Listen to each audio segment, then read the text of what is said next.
welcome back. Last week we were talking about how those tight calf muscles can look great but don't always serve us to the best of our abilities. So one of the areas that they can cause problems is in your Achilles tendon. So the Achilles tendon is that tendon that runs down and it attaches to your heel. So the calf muscles attach to the tendon attaches to the heel to help our foot move up and down. There are a lot of different conditions related to that area. Tendinitis, tendinosis, sometimes the sheath, which is the covering around the tendon, gets irritated. And so all of those suggest an imbalance in your body and how you sense the muscles working. Now, what often happens is if you are used to putting your weight down on the front of your foot, on the ball of your foot, or running that way, and what happens is you strike with the forefront hitting first and then your heel comes down, then you lift up again. There's a lot of motion there. So instead of getting that heel strike, letting the foot come down and then up, you do this. And you're doing that a lot.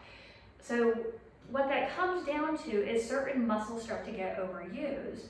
And what we can do is learn how to sense those muscles relaxing by starting from all the way up here and learning to change our body position all the way down to the ground. So what we want to consider is getting our rib cage down, as you've heard on many of my videos. Rib cage down, let your pelvis, instead of being tipped forward so much so your body weight's forward, which kicks in your calf muscles, let the chest drop down, the ribs drop down, the pelvis goes back into neutral, and you'll start to feel how your legs can relax. Your body weight shifts more to your feet. And the back side of the feet, the arch and the heels. So then when you step, you get a heel strike, and instead of being up on your toes. This is very important. You see it a lot in a lot of hyperactive people who have attention issues. I'll see people that walk on their toes of their feet. I see this in kids, and it can help them calm down just by getting their heels touching the ground. It's a little off topic, but this is related to that Achilles tendon getting overused.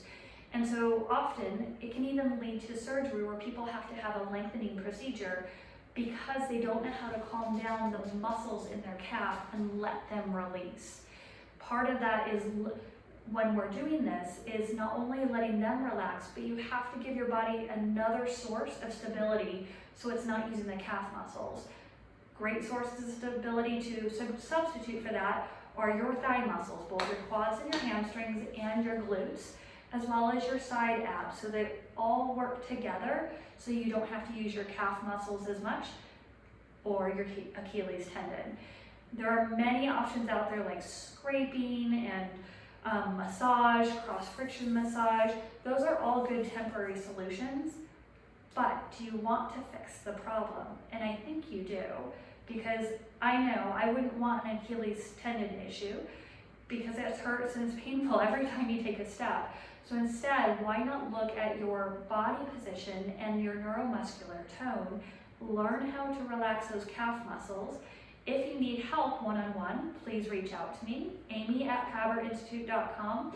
I can give you tips, I can coach you virtually as well, and teach you how to let that go so that you can have that freedom of movement. So you don't have to think every time you get up, am I gonna have pain? It's not fun. Anyways, have a great week. We will see you again next week. If you have questions about this or anything else, send me an email, amy@pabertinstitute.com. Have a great day. Bye.